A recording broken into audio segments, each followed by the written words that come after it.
On se retrouve aujourd'hui pour un tuto avec Franck Fauvel du magasin Giant Lisieux qui va nous expliquer comment démonter et changer sa chambre à air avec quelques astuces.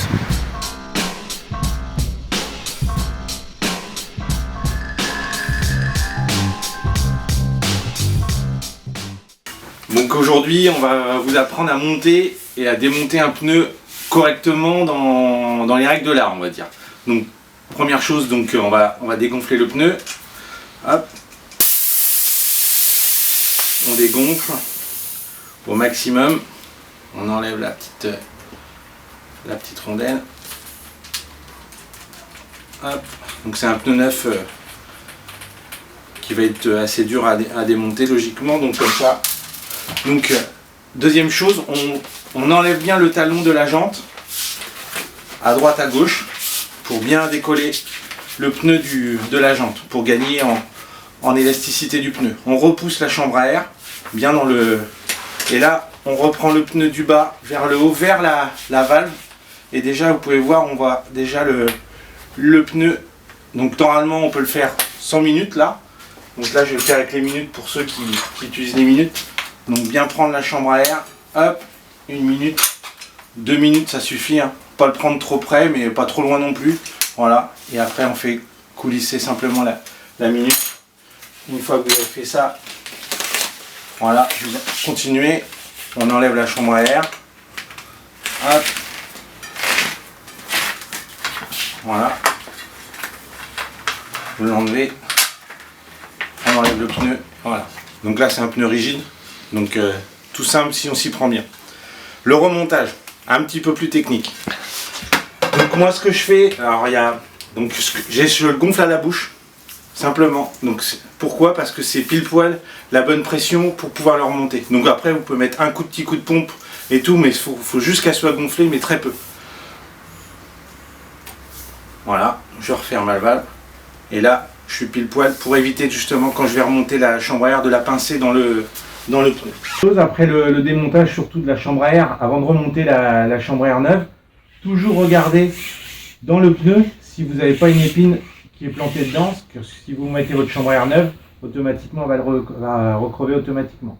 Donc ce que je fais, moi, en plus je repousse bien le pneu pour bien sentir en plus la rustine, l'épine, pour pas recrever votre chambre à air. Donc la petite astuce de pro, toujours mettre la valve à la moitié des inscriptions. Donc ça c'est du détail, mais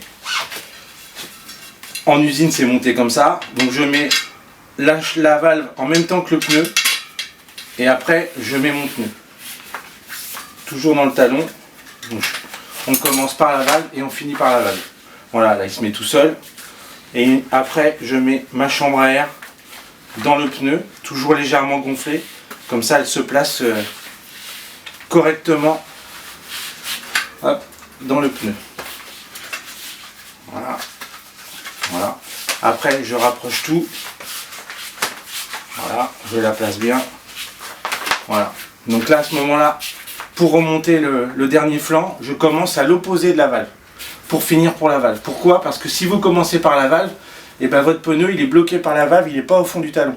Et donc vous perdez la distance pour pouvoir mettre votre pneu correctement à la fin. En commençant à l'opposé, votre pneu il est bien dans le talon, vous remontez tout seul et vous le remontez à la main sans problème. Vous voyez, voilà. Une fois qu'on arrive là, dernière astuce, repoussez la valve pour pas que la chambre à air soit pincée entre votre pneu et la jante. Parce que si vous gonflez, à ce moment-là, très peu de temps après, vous êtes percé. Et puis après, vous n'avez plus qu'à gonfler. Et logiquement, là, vous avez un pneu parfaitement monté. Donc gonflez un petit peu. Moi, je regarde toujours mon pneu s'il est bien centré. On l'aide un petit peu avec la main s'il faut. Donc il y a des pneus qui se centrent correctement. Il y en a d'autres un peu moins. Ça dépend un peu des jantes. Mais voilà. Là, vous avez monté votre pneu parfaitement. Et vous pouvez remonter votre roue et partir. Donc dernière petite astuce au sujet de la crevaison.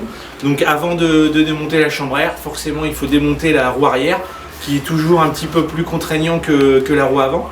Donc je vais vous montrer 2-3 petites astuces pour que ça soit plus facile pour vous. Donc quand vous avez crevé, première chose à faire, c'est vous mettre sur le petit pignon. Ça c'est absolument important.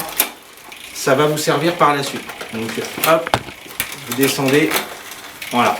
Donc une fois que vous êtes là, vous mettez derrière votre vélo. Vous prenez la roue, le blocage rapide. Et hop, vous ouvrez votre blocage. Vous enlevez votre roue. À ce moment-là, vous prenez simplement le bas de la roulette de la chape de dérailleur. Vous détendez la chaîne et hop, vous enlevez votre roue. Donc avec ceci déjà, vous avez enlevé votre roue rapidement. Pour la remettre, et ben, vous faites tout l'inverse. Vous remettez votre roue, on reprend pareil la chape de dérailleur sur le petit pignon. D'où l'intérêt d'être sur le petit pignon au départ. Comme ça, vous savez votre chaîne où elle était. Qui permet d'aligner votre chaîne par rapport à votre dérailleur. Et là, vous laissez tomber votre cadre. Vous tirez vers l'arrière, tout simplement. Et déjà, votre roue, elle est déjà mise. Vous n'avez plus qu'à centrer. Refermez votre blocage.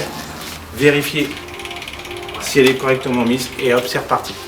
Bah Franck, on te remercie pour ces astuces. De rien. Et puis au plaisir de vous revoir pour de prochains conseils.